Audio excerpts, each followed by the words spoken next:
Hi, this is Kevin Trainer, and I want to welcome you to the demo on how to author a use case specification using Microsoft Word.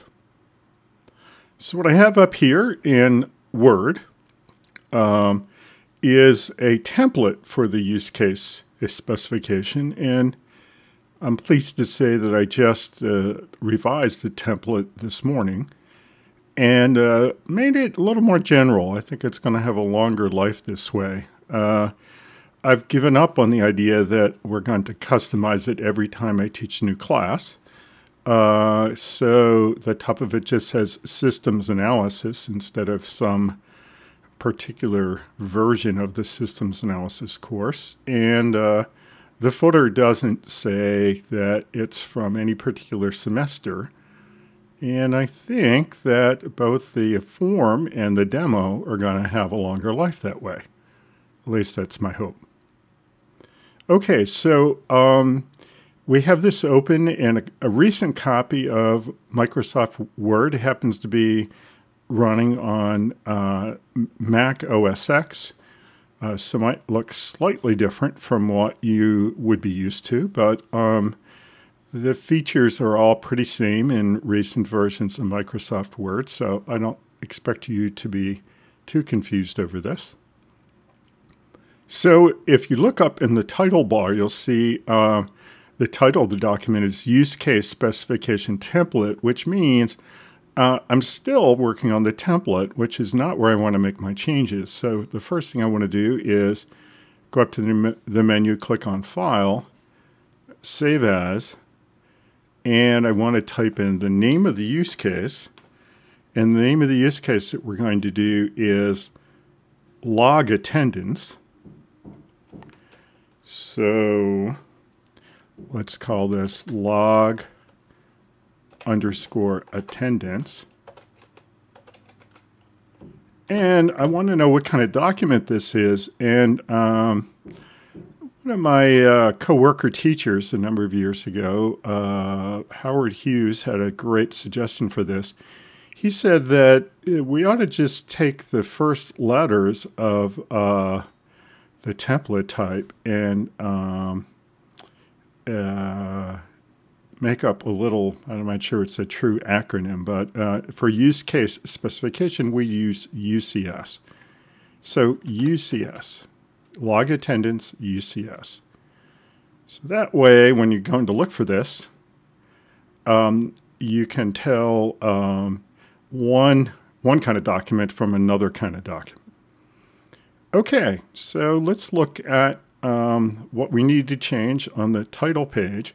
We have the system name, and the easiest way for me to change this on my machine is to click on the left side of the tag for system name and to delete the characters. Now, most Mac keyboards don't have a delete, but I have sort of a cheater keyboard, or I could have used the hotkey sequence. So the name of the use case is log attendance. Oh, we want the name of the system here, attendance system. And now we want to do the same thing for the name of the use case. So again, click just to the left of the name and delete individual characters.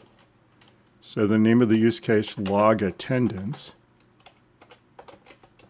Okay. And then the version, I think, should be 1.0 for sure, but I don't want the 1.0 in that tag. So I'm going to type over it. I don't know if I think I'm in Europe or what, but 1.0. And one of the nice things about using a real word processor is I can see I misspelled attendance, so I'm going to right-click that and take the fix up. That looks good. And now would be a good time to save the document. Okay. Now, on the top of the second page, this is the first time that we see metadata for the document in any kind of an organized way.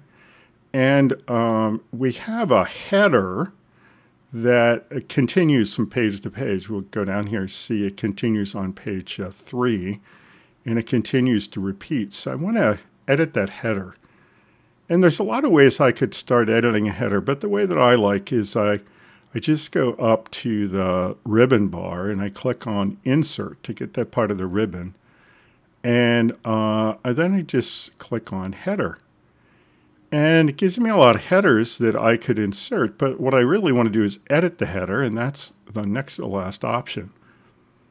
So the header on the first page is the one that said Systems Analysis. I'm going to leave that there. And go to the header on the second page. So let's see, the upper left, Systems Analysis, I like that. Use Case Specification, I like that.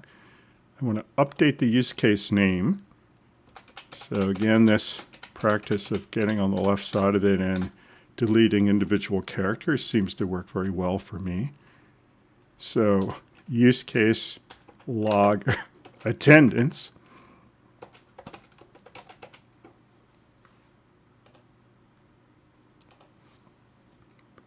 And the third thing on the left side, document identifier, really would be an identifier from a document management system.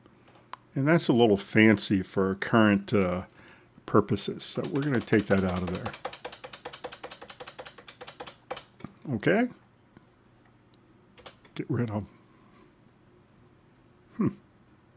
Okay, and then in the upper right version, again, I don't want the brackety version, so just 1.0. And then the date we can see we're going to try to use this ISO date format.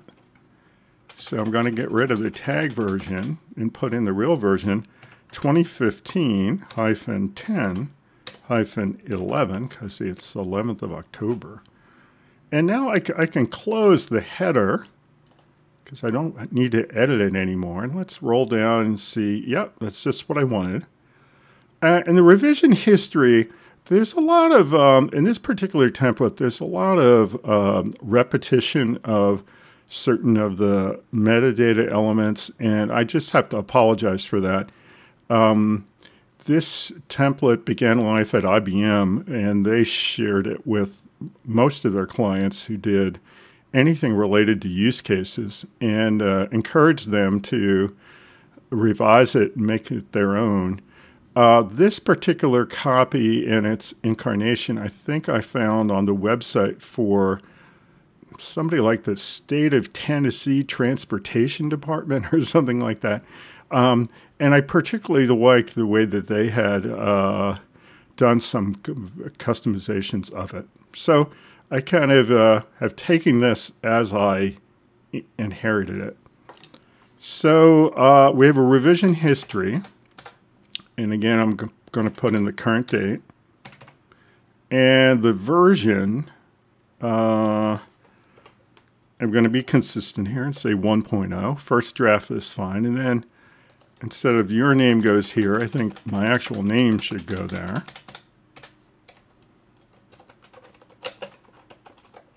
Okay. So now I've got the second page looking good, and I'm going to save. So let's get down to the third page where the real kind of meat of the specification is. First, I want to point out that the blue italic type is really showing us instructions for how to fill in the template. And so we don't want to leave it behind. We want to either get rid of it in a lot of cases, or in some cases, we want to replace it with the content that's appropriate. So for instance, right here between the heading and item 1, use case name, there's some text here that is just sort of a general introduction to the template. We can just simply delete that. Okay? Whereas we'll see when we get down to brief description, the blue italic text there is stuff that we would prefer to replace.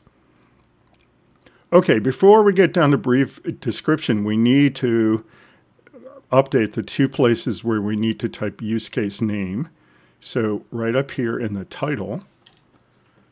And again, as a systems analyst, I think all this repetition is a bad idea. But I stole this document fair and square, and I'm going to use it as they created it. And the use case name here in 1 is the same thing again. And I'm going to put log attendance. Okay? All right, so we're caught up. So the first really substantive entry on the page is brief description, and this should be just what you think it should be, okay? It's not the title, so it's a little bit longer than log attendance, but it should be brief, and in my mind, it should be a sentence or 2 at the most, and it should be something that is pretty persistent over time. For instance, how we log attendance might change over time, but the fact that we're logging attendance isn't going to change. So I want to put text here that is going to have a long life. So first I'm going to highlight this and get rid of it. And it turns out that I've tried to make this video a couple times this weekend. And so I've got several typed copies of this. So by this time I'm cutting and pasting. Sorry, copy pasting. And so I'm going to copy the text for this, and I'm going to paste it in. So the student logs her or his attendance at a particular class meeting. That's it. How did they do it? Read on. Okay. This is just a little more information than the title itself. Okay. I can think of all kinds of changes that I might make in the specification, not have to rename the use case, and not have to rewrite the brief description. So that's what I'm trying to achieve.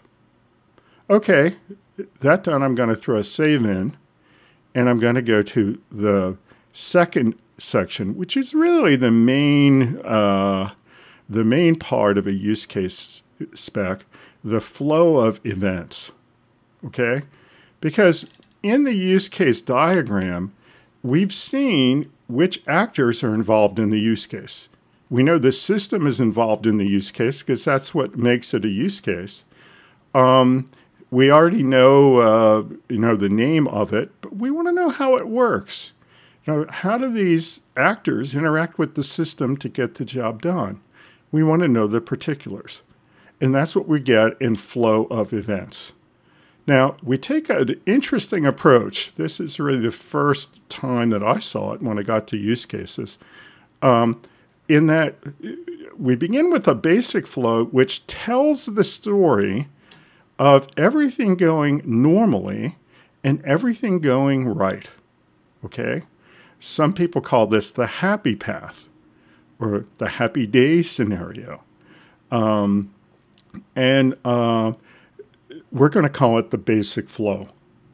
Okay, so in the basic flow, we see a typical case of the use case happen.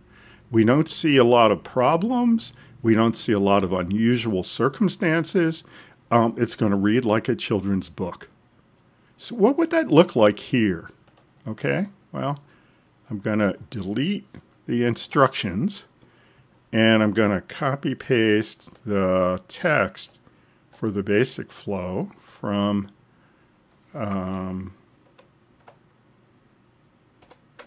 my other copy of the document.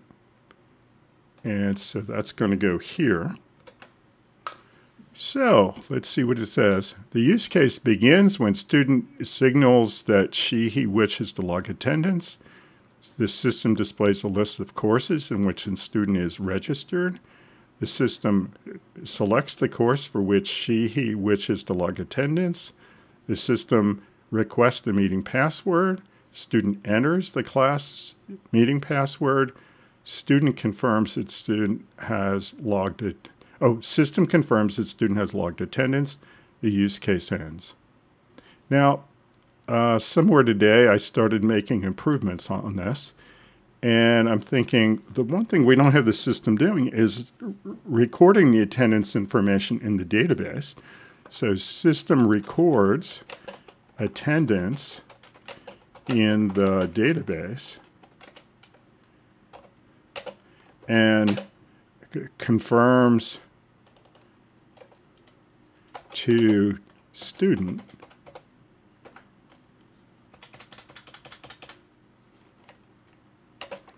that he, sorry, I like my he has logged attendance. Okay? All right, I think that'll get the job done. Now, I want to point out that there are three important parts to this text. And typically we call this text within a flow, we call it a narrative.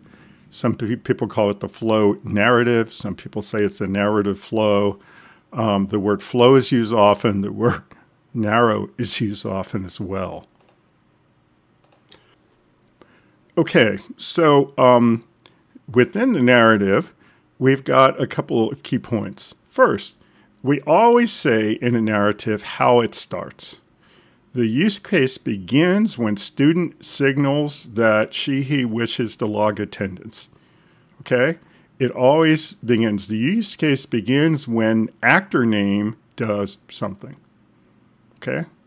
Then that's typically followed by a series of back and forth actions by an actor in the system. And they happen in sort of a ping pong game or tennis game order. Okay? Actor does, system does. Actor does, system does. Actor does, system does, the use case ends. And now the use case ends is the third part. Okay? So the first part, how it begins. The second part, which is usually a grouping of things, how the work gets done. And then the last part, explicitly how the use case ends. Okay? So that's what we've got here. We've got the three classic parts of a narrative.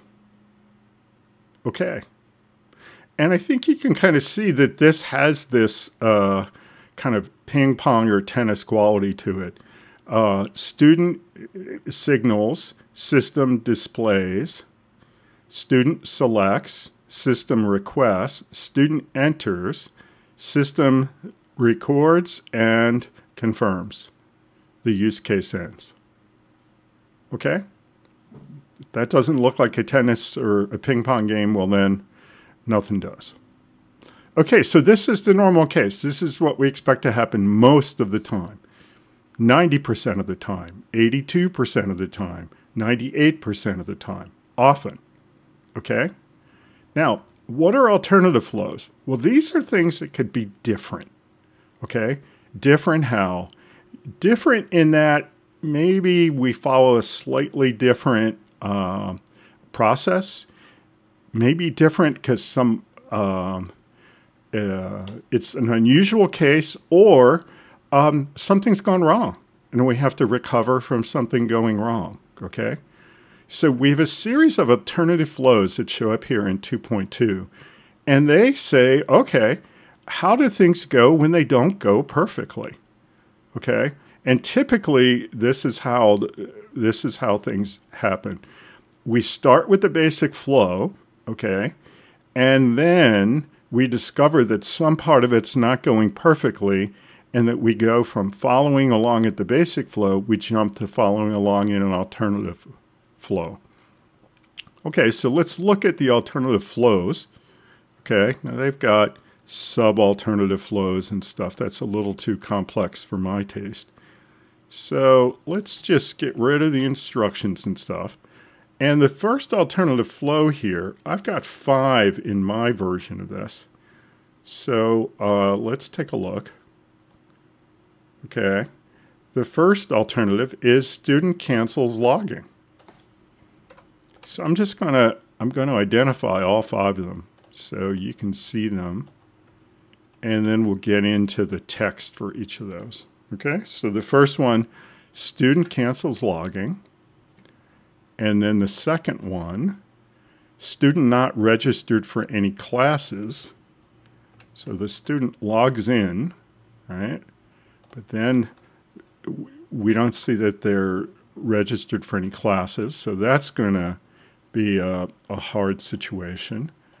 And then maybe they're registered for classes, and we show them some classes to select from, but they don't like what's on the list, so student cannot find desired class. Okay. Now let's say they found the desired class, and we prompted them for the class meeting password, something that I'm probably going to write on the board that only people in the class can see. And then the last one is going to be the student attempts to log attendance outside of their permitted hours. Okay. So these are all things that might go differently. Okay. So what's an alternative flow? Well, typically it's just a mini version of the same kind of stuff that we put into the basic flow. Okay, there were 3 parts. How do we get started? What work do we do during the flow? And then how does it end? Okay, so let's look at that information for the first one. Student cancels logging.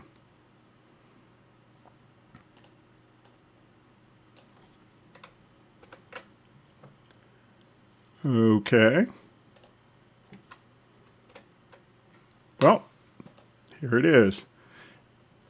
Let me make this a little bigger. I'm finding this. Whoa, that's big, all right. About right there. So at any time during the use case, prior to the student entering the class meeting password, okay, how does it happen? At what point? Okay. At any point in the basic flow before they enter the class meeting password, student may signal system that he wishes to cancel the logging.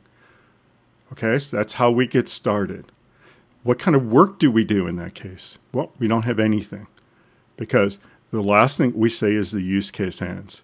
So we do say how we're going to continue on from here, which is to say we're not continuing on. Things stop right here.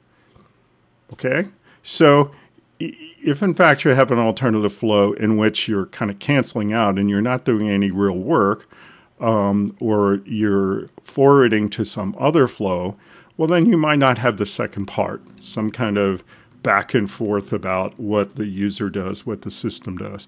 But you always have the beginning and the end.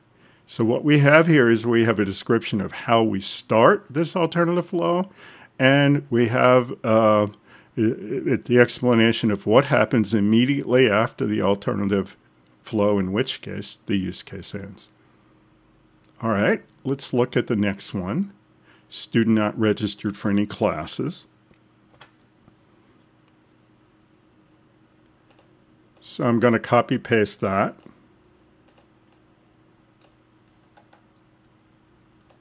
So I've copied it, and let me paste it.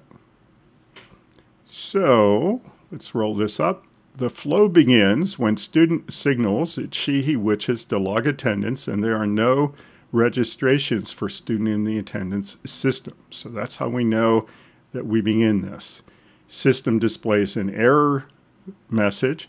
That's the work that gets done in this flow. The use case ends. That's explicitly how it ends.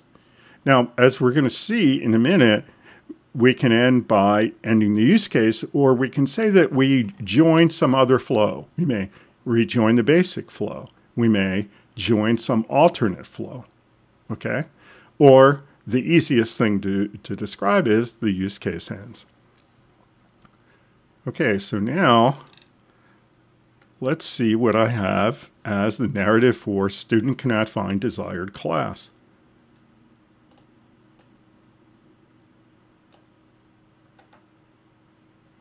And a little copy pasting here. And you'll see what we have. The flow begins when system has displayed a list of classes for which student is registered and student cannot find the desired class in the list. Okay, that makes sense. That's how we start. Do we have any work to do? No, we didn't. We're going to go right on to say where we go next. And we say flow follows the student cancels logging alternative flow. So this is a way to provide further documentation that in this foreseeable circumstance, we're going to get out of trouble by canceling. And now we could have left that to the reader's imagination, but I kind of like the idea that we made it explicit. Okay, so what's the next one that we have, the next alternative flow? Student enters an incorrect class meeting password. Okay, and what do we have to say for that?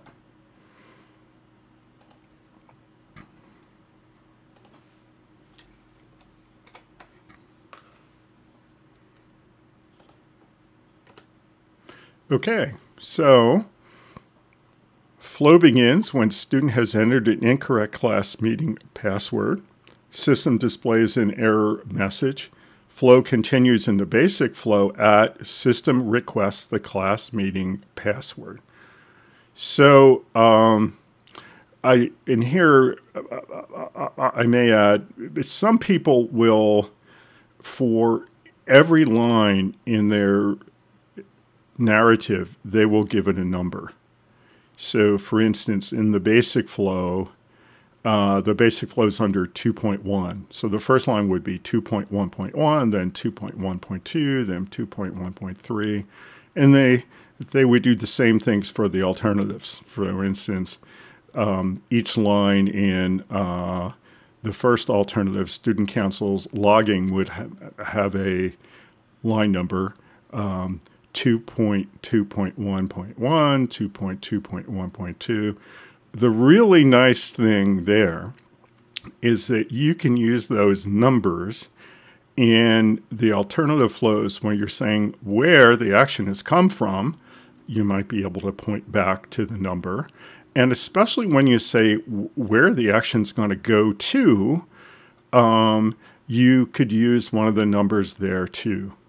I try to avoid them because I think they make the use case narratives read a little bit less friendly to users and other stakeholders. And I think what you gain in being able to avoid ambiguity, you lose in friendliness.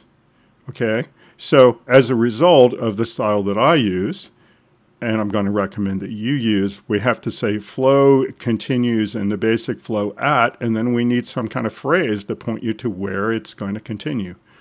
Okay? Now, if we could have said 2. Blah, blah, blah, blah, blah, it would have been less ambiguous, but perhaps not quite so pleasing aesthetically. Okay? And it's really something that we're each going to decide. So the next one and last alternative, student attempts to log attendance outside of permitted hours. Let me go scroll to that in my pre-entered document. And I'm going to copy paste this. So let's just make sure we do this right. And what has happened here is that it didn't all fit on the same page. So we have it created, when you leave a line on a page, I think you call that an orphan. When you leave a line, when you have a single line on the next page, it's an orphan. If you have a line on the current page, it's a widow. But they're called widows and orphans. And we generally, if we have a small paragraph like this, we want to keep it together. So what I typically do is I go up to the title and I click right before it, and then I go to the ribbon bar and I pick Insert, Pages, Page Break. And now I get all of the text in the same spot, which I think is much more user-friendly.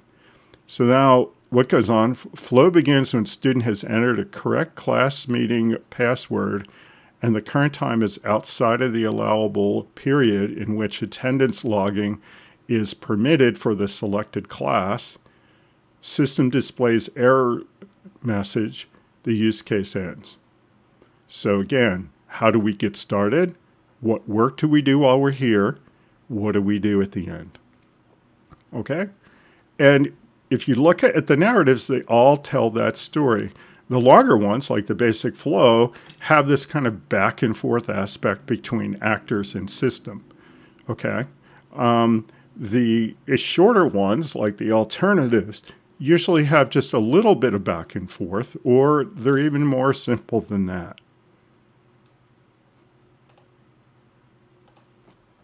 Okay, so I'm going to save where I am so far, and I'm going to roll this up.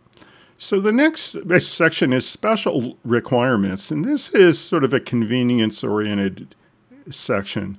Special requirements is just another name for non-functional requirements.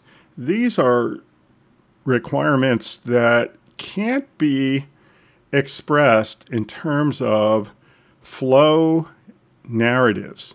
So they're not what the system does. And to a certain extent, they're not even how they do it in terms of who does what and what order it happens in. They really reflect the character with which it's done.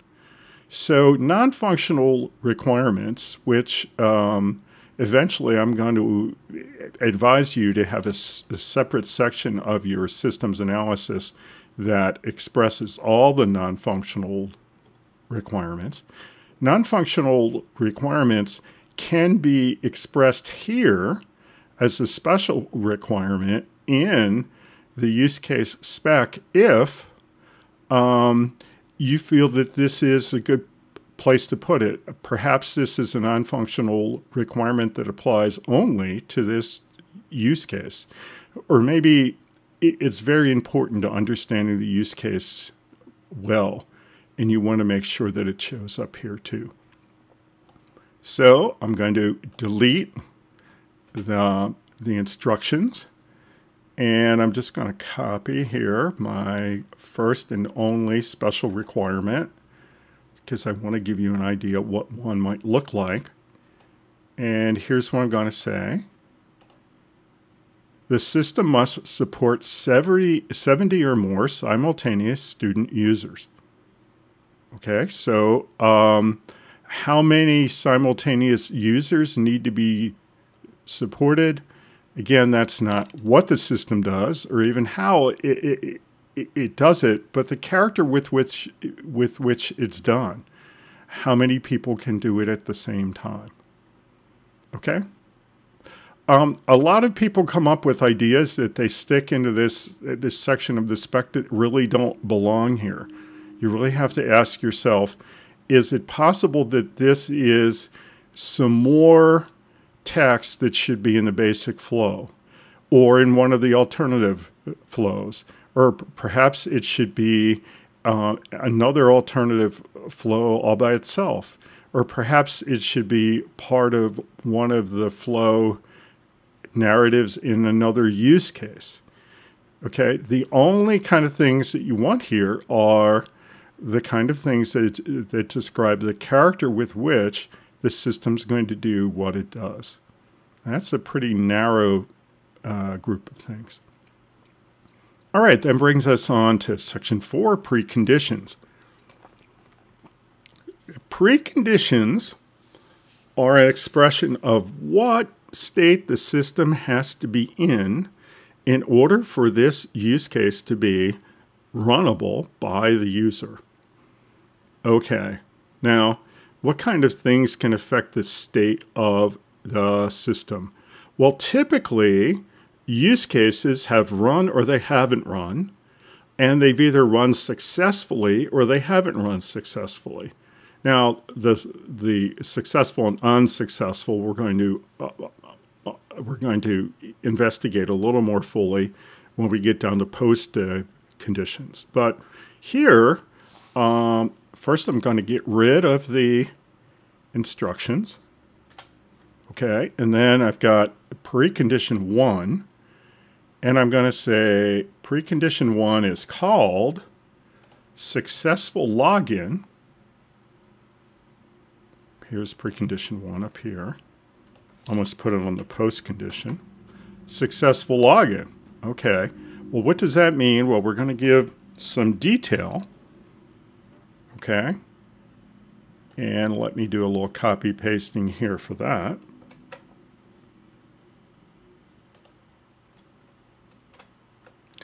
Okay. It says, before starting this use case, student must have successfully completed the login use case, resulting in permission being granted for the role of student.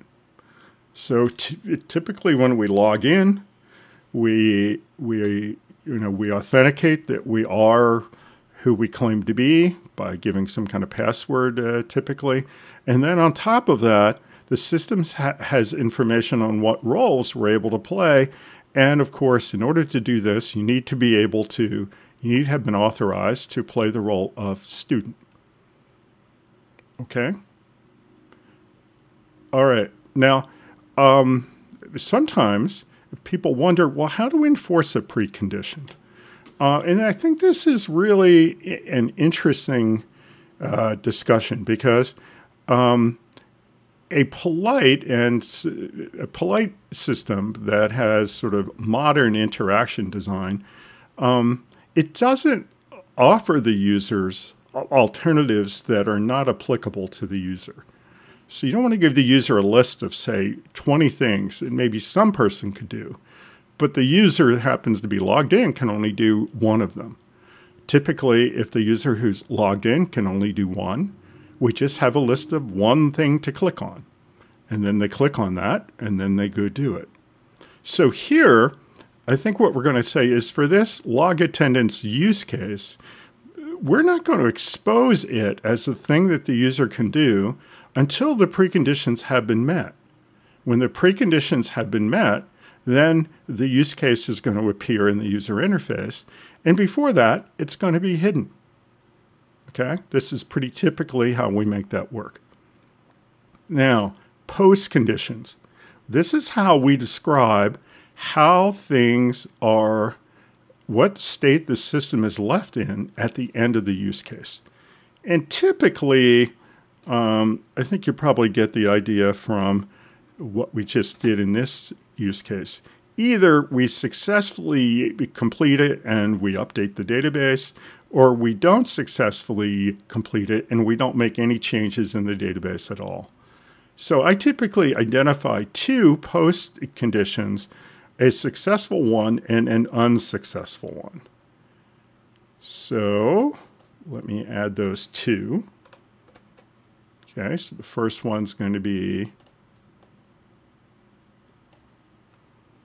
successful post condition. And the second one is going to be unsuccessful post condition.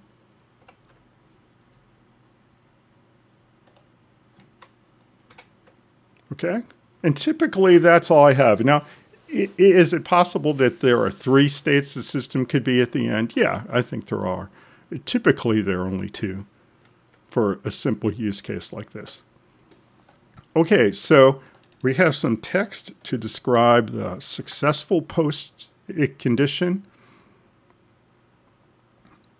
And I'm going to copy paste it for you.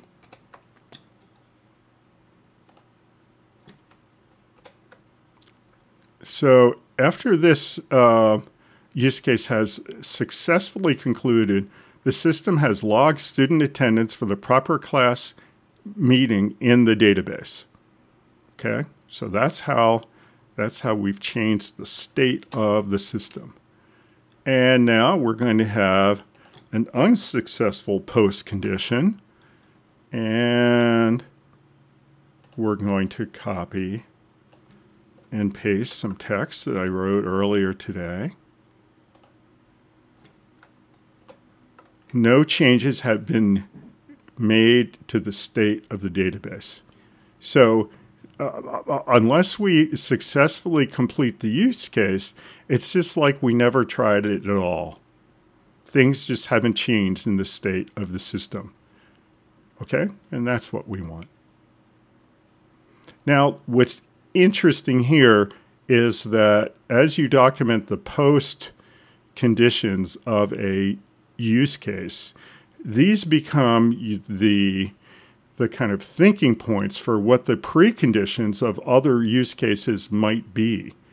Okay, so it's the post conditions of the login use case which give rise to the precondition of this log attendance use case.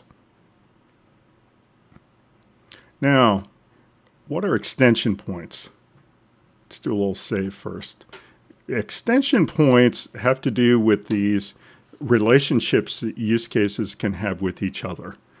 And there are two that we document pretty heavily. One is called includes, and the other is called extends.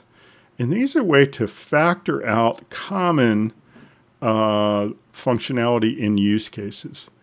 And a very influential writer with respect to use cases and a lot of other things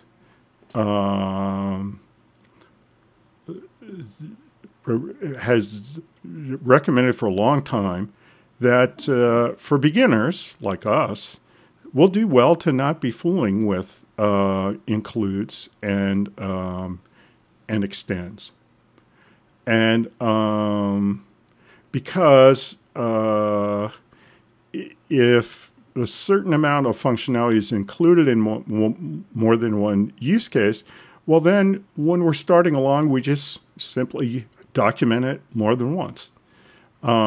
If there is some functionality that might or might not be included in a use case, these extends things, well then I'm going to say then there's a real good place in the use case to express conditional behavior, and that's in alternative flows. So I'm saying as a beginner, you probably don't want to use extends. You probably would just want to have another alternative flow.